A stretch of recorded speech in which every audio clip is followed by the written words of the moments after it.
بسم الله الرحمن الرحيم.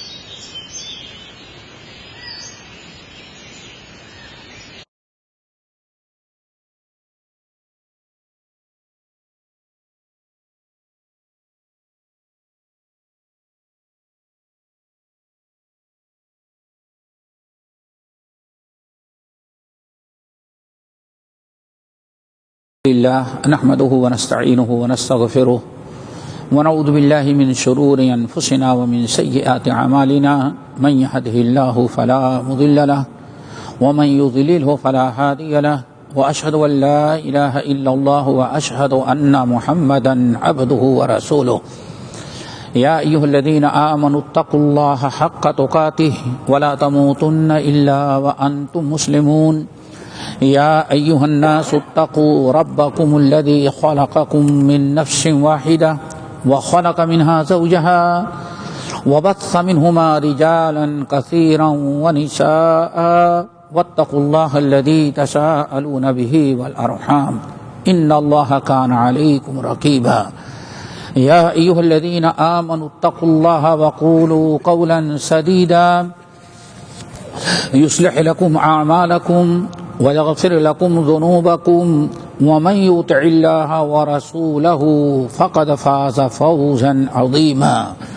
أما بعد فإن خير الحديث كتاب الله وخير الهدي هدي محمد صلى الله عليه وسلم وشر الأمور محدثاتها وكل محدثة بدعة وكل بدعة ضلالة وكل ضلالة في النار.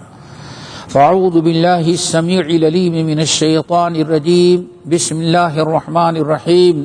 فبما رحمة من الله لنت لهم ولو كنت فظا غليظ القلب لانفضوا من حولك فاعف عنهم واستغفر لهم وشاورهم في الأمر فإذا عزمت فتوكل على الله إن الله يحب المتقين.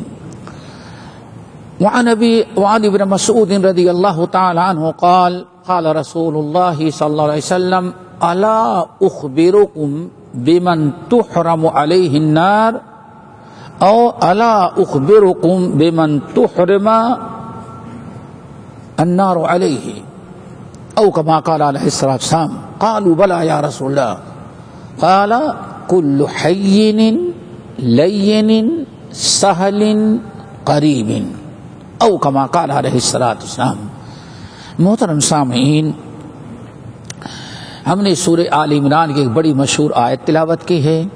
پھر اس کے بعد نبی علیہ الصلوۃ والسلام کی ایک حدیث جس کو صحیحین یعنی بخاری اور مسلم کے علاوہ بہت سارے محدثین نے صحابہ کرام کی ایک جماعت سے نقل کیا ہے. کسی ایک صحابی سے مروی نہیں ہے، صحابہ کرام کی پوری ایک جماعت ہے جنہوں نے نبی علیہ الصلوۃ والسلام کی اس حدیث کو نقل کیا. آج انشاءاللہ اسی آیت اور اسی حدیث پر گفتگو کریں گے. اللہ تعالی ہم سب کو عمل کی توفیق نصیب فرمائے. ہم تمام لوگوں کا جنت و جہنم پر ایمان ہے اور ہر کلمہ گو کے لیے ضروری ہے کہ ان اعمال کو اپنائے جس سے انسان جنت کو حاصل کر لے اور جہنم سے اپنے آپ کو دور رکھے. جنت سے بچنا، جنت کا مستحق بننا، حاصل کرنے کی کوشش کرنا اور جہنم سے بچنے کی ایک جد و جہد کرنا یہ مومنوں کے فرائض میں سے ہے. ذرا دوست دیکھیں، سب سے بڑی آیت، سب سے بڑی دعا جس کو ام الدعا کہا ام الدعوات کہی جاتی ہے، جو دعا قرآن پاک کی ربنا آتنا فی الدنیا حسنہ وفی الآخرۃ حسنہ وقنا عذاب النار. اللہ دنیا اور آخرت کی بھلائیوں سے بچانا، وقنا عذاب النار اور جہنم کے عذاب سے ہمیں بچا لینا. تو انسان اس آیت پر غور کرے، اس دعا پر جب بھی اسے سمجھ میں آ جائے گا کہ اللہ رب العالمین نے ہم تمام لوگوں کو جہنم سے بچنے کی بڑی تاکید کی ہے. یا ایھا الذین آمنوا قوا انفسکم واہلیکم نارا. ایمان والو، اپنے آپ کو بھی جہنم سے بچاؤ اور اپنے اہل و عیال کو بھی جہنم سے بچاؤ. دو فریضہ ہو گیا، ایک تو یہ کہ خود اپنے آپ کو جہنم سے بچائیں، اور اتنا ہی بڑا فریضہ کیا ہے، اپنے اہل ویال بیوی بچوں کو بھی جہنم سے بچائیں۔ یہ دو فریضے ہمارے اوپر ہیں۔ اسی لیے میں نے آپ حضرات کے سامنے آج وہ آیت پڑھی ہے، وہ حدیث پڑھی ہے، جس حدیث میں نبی علیہ السلام نے جہنم سے بچنے والوں کا اعلان کیا ہے، اور اعلان بھی الحمدللہ اس طرح سے آپ نے فرمایا، الا، صحابہ کرام کو آپ نے خطاب کیا، الا اخبرکم، الا اخبرکم بمن تحرم علیہ النار یا بمن تحرم علی النار، اللہ اکبر، کیا میں تم لوگوں کو آج بتاؤں، ایسے انسان کو، ایسے لوگوں کی خبر دوں، ایسے لوگوں کے بارے میں بتاؤں جن پر اللہ تعالیٰ نے جہنم کی آگ کو حرام قرار دے دیا ہے۔ یہ بڑے خوش نصیب ہوں گے وہ لوگ جن کے اوپر اللہ تعالیٰ جہنم کی آگ کو حرام کرے۔ کیوں؟ کچھ لوگ ایسے ہوں گے کہ جن کے اوپر اللہ جنت کو حرام کر دیتا ہے۔ اللہ اکبر، ایسے بھی گنہگار ہیں جن کے اوپر جنت کو حرام کرتا ہے، یہ بدنصیبی ہے۔ اور وہ بڑے خوش نصیب ہیں جس پر اللہ تعالیٰ جہنم حرام کر دے۔ جیسے جنت کن پر؟ اللہ اکبر، آپ نے فرمایا ثلاثۃ کلہم محرم علی الجنہ، تین قسم کے آدمی ہیں، ثلاثۃ کلہم حرم اللہ علیہم الجنہ، تین قسم کے بدنصیب ایسے ہیں جن پر اللہ نے جنت کو حرام قرار دے دی۔ اللہ ایسے گناہوں سے بچائے۔ صحابہ نے پوچھا یا رسول اللہ کون؟ آپ نے فرمایا اللہ اکبر، نمبر 1 العاق لوالدیہ، ماں باپ کی نافرمانی کرنے والا، ماں باپ کو تنگ کرنے والا۔ ذرا دیکھو، ثلاثۃ حرم اللہ علیہم الجنہ، تین قسم کے بدبخت ہیں جن پر اللہ نے جہنم نہیں بلکہ کیا حرام قرار دے دیا؟ جنت کو حرام قرار دے دیا۔ کتنی بدنصیبی۔ نمبر 1 عاق لوالدیہ، ماں باپ کو ستانے والا، ماں باپ کا دل دکھانے والا، ماں باپ کی نافرمانی کرنے والا۔ نمبر 2 مدمن الخمر، شراب پینے والا۔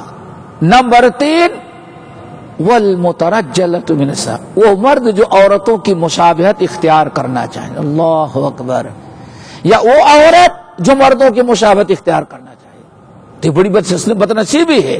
خوش نصیبی یہ ہے کہ اللہ تعالیٰ جنت کا مستحق بنائے اور جہنم ہمارے اوپر حرام کر دے۔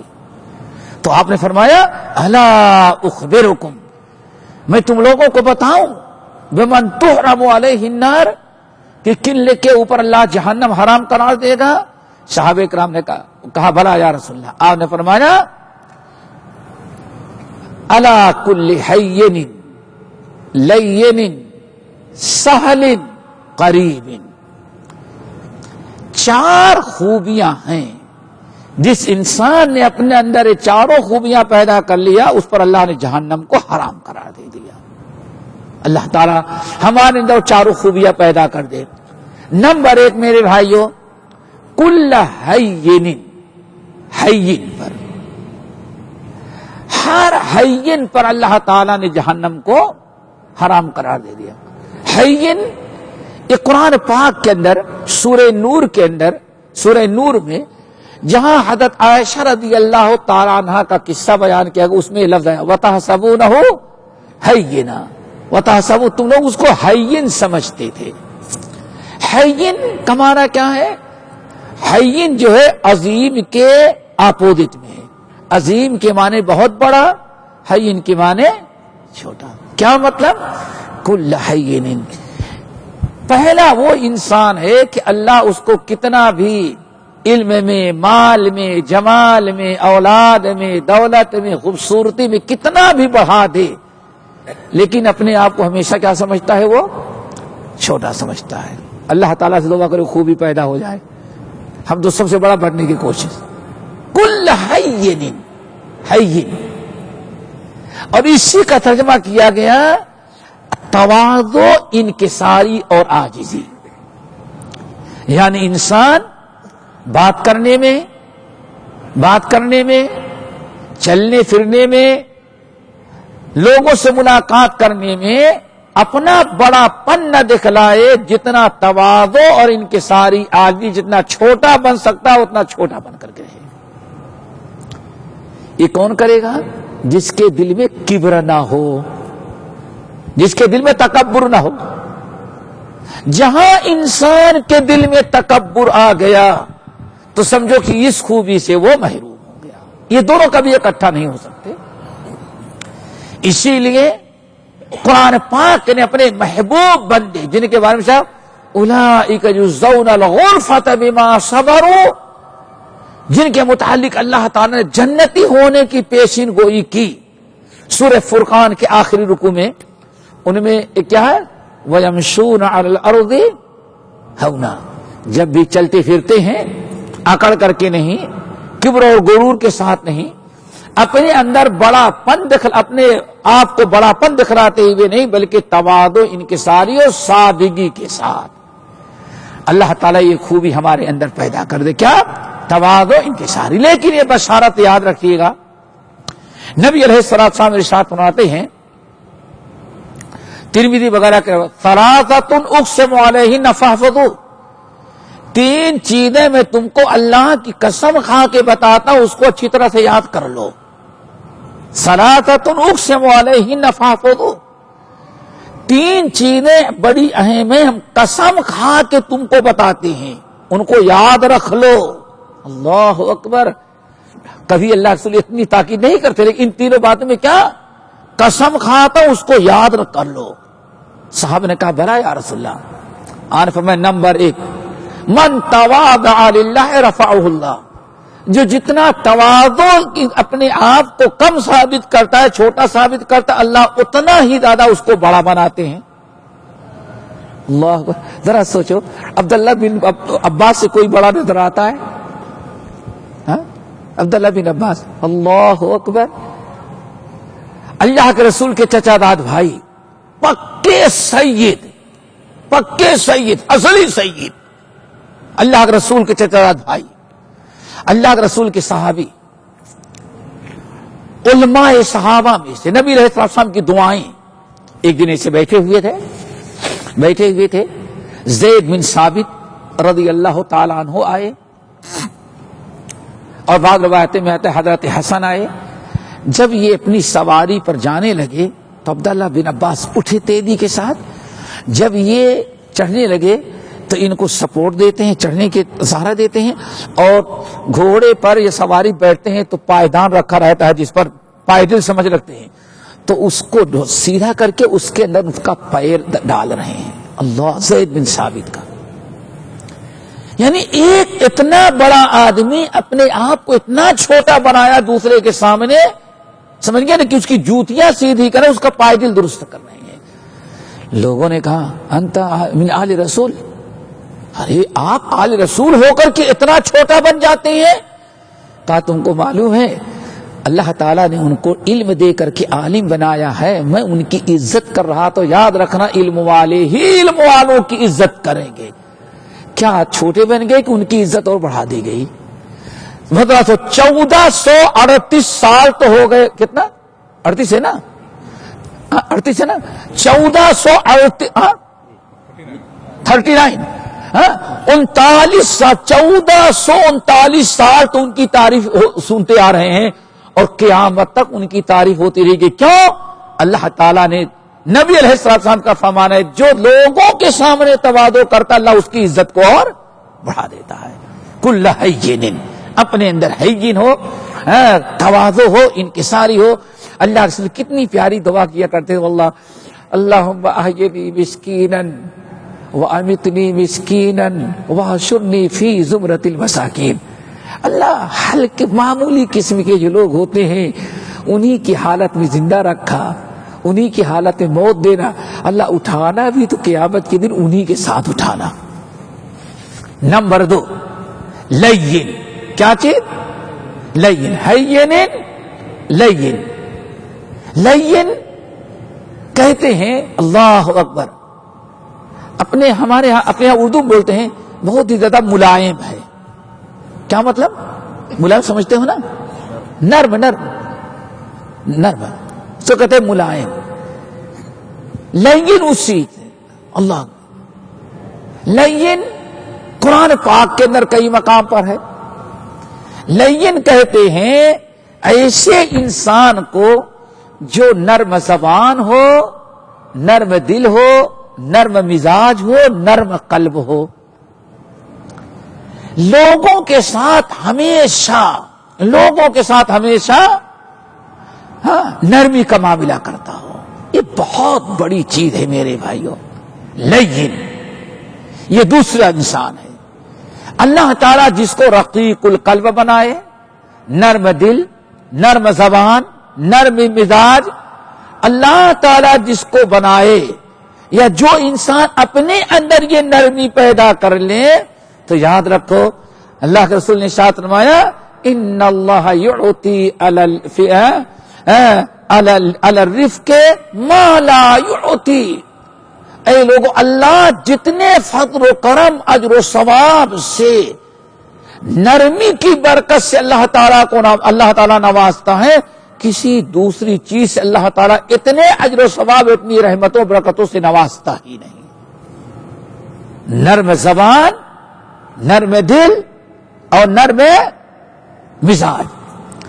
اللہ تعالیٰ نے سورہ نور کی جو آیت میں نے پڑھی، اللہ تعالیٰ نے اپنے نبی کی اسی خوبی کا تذکرہ کیا اور فرمایا اے نبی، آج تک آپ دیکھ رہے ہیں آپ کے جو قریب آ گیا، آپ کے جو ساتھ ہو گیا، کبھی آپ کا ساتھ چھوڑتا نہیں. دنیا کو ترک کر دیتا ہے لیکن آپ کو چھوڑتا نہیں، وہ آپ ہی کو ہو جاتا ہے. نبی، آپ نے سوچا کبھی کیوں ایسا ہوتا ہے؟ کس لیے ہوتا ہے؟ اللہ نے فرمایا فَبِمَا رَحْمَةٍ مِّنَ اللَّهِ لِنتَ لَهُمْ.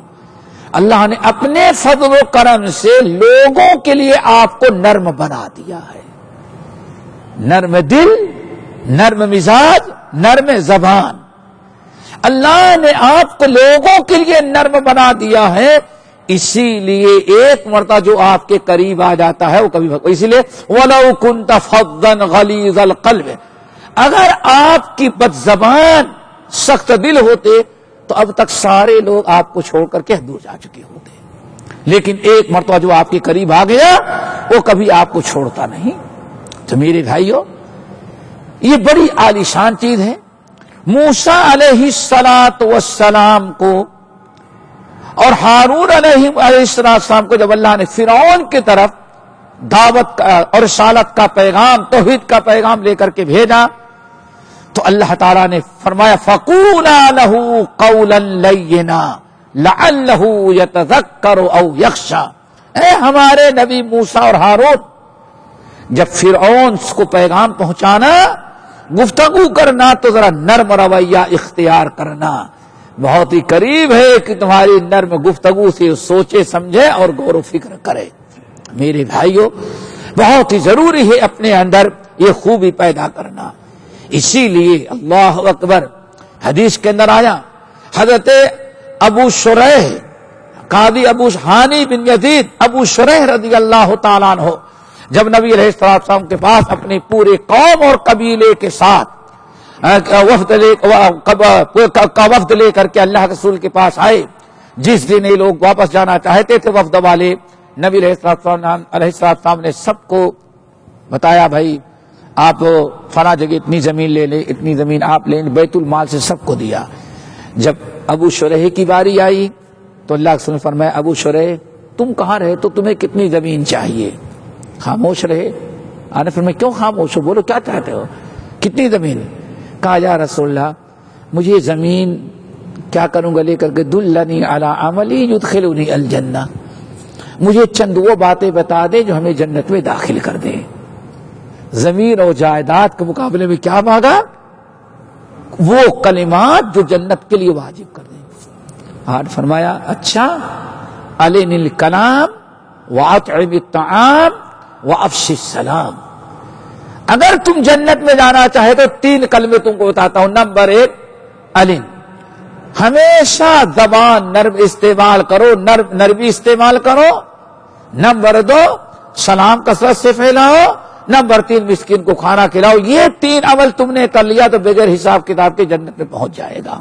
اللہ تعالی ہمیں بھی ان 3 عمل کے توفیق نصیب فرمائے. نمبر 3 کل حین لین. نمبر 3 سہلن. بہت بڑی چیز ہے. اللہ تعالیٰ سے دعا کرو ہمارے اور آپ کے اندر ضرور آنا چاہیے. سہلن. سہلن کیا چیز ہے؟ سہل اردو کا میں بولا جاتا ہے بڑا سہل ہے یہ، یعنی آسان. کیا معاملہ؟ انسان اپنے معاملات میں بڑا سہل رویہ اختیار کرتا ہے. بھائیو، دنیا میں اکیلے زندگی نہیں گزار سکتے. کتنوں کی ضرورت. ابھی یہاں سے اٹھیں گے تو گھر والی نے ٹیلی فون کیا اگر آنے رکھنا تو ذرا صبح ناشتے لے کے اس لیے سپر مارکیٹ سے فلاں چیز لیتے آنا. بہت لوگ ایسے ہی ہوں گے، سب کو پیغام ملا ہوگا. نہیں تو جائے گے تو کھولنے کا آیا ہوگا پیغام. ذرا دیکھو، مسجد ہی تک نہیں ہے، سپر مارکیٹ میں جانا ہے. وہاں پتہ نہیں کس نے قسم کے لوگوں کے ساتھ معاملہ کرنا ہے. کم سے کم سامان دکھلانے والے اور کیشیئر کے ساتھ ضرور کرنا ہے. پھر وہاں سے آئے، آپ نکلتے ہیں تو گیٹ سے لے کر کے گاڑی تک جانے میں پتہ نہیں 50 آدمی 100 آدمی سے ملاقات ہو رہی ہے. وہاں بھی ہو سکتا ہے آپ اپنا سب سے سلام کرتے ہوئے چلے گئے، لیکن جب گاڑی کے پاس پہنچے پتہ چلا صاحب نے کسی نے گاڑی کھڑی کر دی ہے. دیکھا؟ اب ایک شکل ہے، فوراً آپ ٹیلی فون کر کے شرطے کو بلا لیں، یا آپ کیا کریں اس کی گاڑی کو توڑ پھوڑ کے کر دیں، لا کر کے تابو گاڑی کے آگے پیچھے اچھا اب جاؤ، اور اتنا کہ ٹیکسی کر کے چلے جائیں. آپ کہاں قدم قدم پر آدمی کو سہل معاملے کرنے کی ضرورت پڑتی ہے.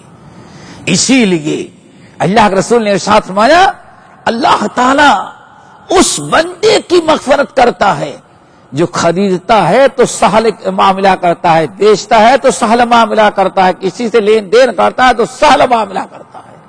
سمجھے نا؟ ہمیشہ نبی علیہ السلام نے ارشاد فرمایا، لوگوں معلوم ہے ایک انسان اگر آپ سے کوئی سامان خریدا، بل آپ نے بنا دیا، پیمنٹ کر دیا اور بھائی دیکھ لیا سب، لیکن گھر لے کے گیا، اس کو اس کی بیوی نے کہا، اس کے بچوں نے کہا بھائی یہ چیز ہمیں پسند نہیں. اب وہ بیچارہ سوچتا ہے واپس کرنے کا کوئی چانس نہیں، لیکن پھر بھی آ گیا آپ کے پاس واپس کرنے کے لیے. اب آپ کو دنیا کی کوئی طاقت اس کے ساتھ احسان کرنے کے لیے مجبور نہیں کر سکتی. بھائی بے مکمل ہو گئی ہے، کتاب و سنت کی روشنی میں قانون کے مطابق سب کچھ ہو گیا ہے. اب آپ اس کو استعمال کریں، پھینکیں یا کچھ کریں، اب واپس نہیں، آپ کا حق ہے. لیکن آپ اس پر رحم کھا کر کے اس کے سامان کو واپس لے لیں. یہ بیچارہ پریشان ہے، غریب، گھر والے پسند نہیں کر رہے ہیں، پورا پیسہ اس کو واپس دے دیا، سامان رکھ لیا اس نیت سے چلو بھائی ثواب پائیں گے اور سامان بک ہی جائے گا. اللہ سبحانہ من اقالا، جس نے اپنے بھائی کے ساتھ ایسا معاملہ کیا، اقار اللہ اسرتہ، قیامت کے دن اس نیکی کے بدلے اللہ تعالیٰ اس کے سارے معاملات کو آسان کر کے ختم کر دے گا. یعنی کیا؟ نام اعمال کے سارے گناہ جتنے فرشتوں نے سب کو معاف کر دے گا. تو سہل معاملہ کیا ہونا چاہیے؟ سہل کا، لین کا، دین کا. ہاں، آج دیکھتے نہیں واللہ کہیں آپ شادی کرنے لگے تو ہفتوں گزر جاتے معاملات طے کرنے کی. مجھے یاد ہے ایک مرتبہ ایک نکاح میں گیا، عشاء کے بعد سے فجر تک مہر کا مسئلہ حل نہیں ہوا. سمجھ گئے نا؟ ساری رات میں نے بلا کر کے پوچھا اللہ کے بندے وہ غریب اتنا مہر دے رہا ہے اور تم اتنا مانگ رہے ہو، کہاں سے لا کے دے گا؟ آپ کو تجربہ نہیں. میں نے کہا اچھا بھائی تجھے کیا تجربہ ہے بتا. کہا کہ مہر اتنا دبا کے لے لیں کہ اگر کبھی بیٹی لڑے گی تو شوہر کو طلاق دینے کے لیے سوچنا پڑے گا. لو، پہلے ہی سے نیت خراب ہے. اللہ اکبر. سہل معاملہ کرو. کتنوں کے ساتھ معاملہ کرنا پڑتا ہے دوستو. تو معاملہ کیا ہونا چاہیے؟ سہل ہو. نمبر 4 بڑی خوبی، قریب. کیا ہوتا ہو؟ قریب ہو. قریب کا مطلب اتنا با اخلاق ہے، اتنا با کمال، اتنے اچھے اخلاق والا ہے، اتنا شریف انسان ہے کہ ہر انسان اس کے قریب آنا چاہتا ہے تو قریب ہو جاتا ہے. سمجھے؟ ایسا نہیں کہ ہاں اس کی بد اخلاقی سے کام بھی ہے تو انسان کتراتا ہے. نہیں، اخلاق اور کیریکٹر کے اعتبار سے اتنا اچھا ہے کی قریب ہے، یعنی کیا مطلب لوگ اس کے قریب آتے ہیں. اللہ اکبر. یہی وہ مطلب ہے جس کو اللہ کے رسول نے حدیث ترمذی کی حدیث کے اندر بیان کیا. سبحان اللہ. آپ نے ارشاد فرمایا تم کو معلوم ہے تم لوگوں میں سب سے افضل انسان، کلمہ پڑھنے والوں میں سب سے اچھا انسان کون ہے معلوم؟ لوگوں نے کہا یا رسول اللہ. آپ نے فرمایا من یرجا خیرہ ویؤمن شرہ. سب سے اچھا انسان وہ ہے کہ ہمیشہ اس سے خیر کی امید کرتے ہیں، رکھتے ہیں لوگ، کبھی اس سے ڈانٹ پھٹکار شر کی امید نہیں رکھتے. حضرت امام خطیب بغدادی وغیرہ نقل کرتے ہیں محدثین کہ ایک مرتبہ ایک غلام سمجھتے ہو نا، عبداللہ بن عمر کا غلام تھا. اس نے حضرت عبداللہ ابن عمر ابن خطاب سے مکاتبہ کر لیا. مکاتبہ کا مطلب یہ ہے کہ اتنی رقم ادا کر دو اس کے بعد تم آزاد ہو جاؤ. وہ بیچارہ مکاتبہ کر لیا اور مدینہ چھوڑ کر کے کہاں گیا؟ بغداد. بڑا ترقی یافتہ تھا، ہاں اچھی نوکری مزدوری اچھی ملتی تھی. وہ سوچا چلو بغداد چلے جاتے ہیں، وہاں دو فائدہ، ایک تو بڑے بڑے لوگ ہیں ان سے چندہ لے لیں گے، مانگ لیں گے کچھ مساعدہ، نہ مردوں محنت مزدوری کریں گے، رقم جلدی اکٹھا ہو جائے گی. اللہ اکبر. اس نے وہ گیا بیچارہ، کچھ اکٹھا کیا، کچھ لوگوں سے مدد لی. ایک دن کسی اچھے سوجھ بوجھ والے آدمی، جانکار علم والے کے پاس پہنچ گیا. وہ کیا ہے؟ ہم عبداللہ ابن عمر ابن خطاب کے غلام ہیں، ان سے مکاتبہ کیے ہیں اور ہم چاہتے اتنا تو رقم جمع کر لیے لیکن اتنے کی اور ضرورت ہے. کہا تم پاگل ہو؟ سامنے والے کا تم پاگل ہو؟ کہا کہ کیوں؟ اس میں کیا پاگل پنے کی بات ہے؟ کہا تم کس کے غلام ہو؟ کہا عبداللہ ابن عمر ابن الخطاب کے. کہا کہ تم نے ان کو پہچانا نہیں ان کی غلامی میں؟ کہا نہیں، کچھ دن غلامی کی فوراً مکاتبہ کر لیا. کہا دنیا کے سارے غلام آزاد ہونا چاہتے ہیں تو ان کے پاس جاتے ہیں اور تم ان کو چھوڑ کر کے چندہ اکٹھا کرنے مزدور کرنے کے لیے بغداد آئے ہو. واپس جاؤ. آج تک انہوں نے کسی کو لوٹایا نہیں. سمجھایا، وہ آیا. آنے کے بعد کہا آقا مکاتبہ تو اتنے کے کیے ہیں لیکن اتنا ہی ہو سکا ہے، لیکن میں چاہتا ہوں کہ آزاد کر دیں. کہا اتنے دن تک کہاں غائب تھا؟ من یرجا خیرہ. انسان سب سے اچھا وہ ہے جس سے ہمیشہ لوگ خیر کی امید رکھیں. خیر کی امید لگا کر کے آپ کے قریب نہیں. پریشان تو ہوں لیکن ان کے ہاں جاتے ہیں تو کبھی وہ ڈانٹتے نہیں، پھٹکارتے نہیں، واپس نہیں لوٹاتے. آدمی کے اندر یہ خوبی ہو کہ لوگ اس کے قریب ہوں. اور دوسرا کیا؟ خود اتنا سیدھا سادہ بااخلاق ہے کہ وہ خود بھی لوگوں کے قریب رہتا ہے. یہی وہ چیز ہے جس کے مطابق اللہ سبحانہ نے فرمایا کہ خیرکم، تم میں سب سے اچھا انسان ہے جو لوگوں سے الفت کرتا ہے، لوگ اس سے الفت کرتے ہیں. جو لوگوں کو چاہتا ہے لوگ اس کو چاہتے ہیں. لا خیر فی من لا یؤلف ولا یألف. اس انسان میں کوئی خیر ہے ہی نہیں ہے جو نہ لوگوں سے چاہتا ہے اور نہ لوگ اس کو چاہتے ہیں. تو یہ چار خوبیاں ہیں میرے بھائیو. کل حین لین سہل قریب. آپ نے فرمایا یہ چار خوبیوں والے لوگ ہیں جن کے اوپر اللہ تعالیٰ نے جہنم کی آگ کو حرام قرار دے دیا. اللہ تعالیٰ سے دعا کرو چاروں خوبی ہمارے اندر پیدا ہو جائیں. اور یہی وہ چیزیں ہیں جس کو اللہ رب العالمین نے سورہ آل عمران کی آیت فَبِمَا رَحْمَةٍ مِّنَ اللَّهِ لِنتَ لَهُمْ کے اندر بیان کیا ہے. اللہ سب کو عمل کی توفیق نصیب فرمائے. باقی کل جمعے کے اندر انشاءاللہ اور اگلے ہفتے اقول قولی ھذا واستغفر اللہ من کل ذنب واتوب الیہ. سبحانک اللہم وبحمدک اشہد ان لا الہ الا انت استغفرک واتوب الیک.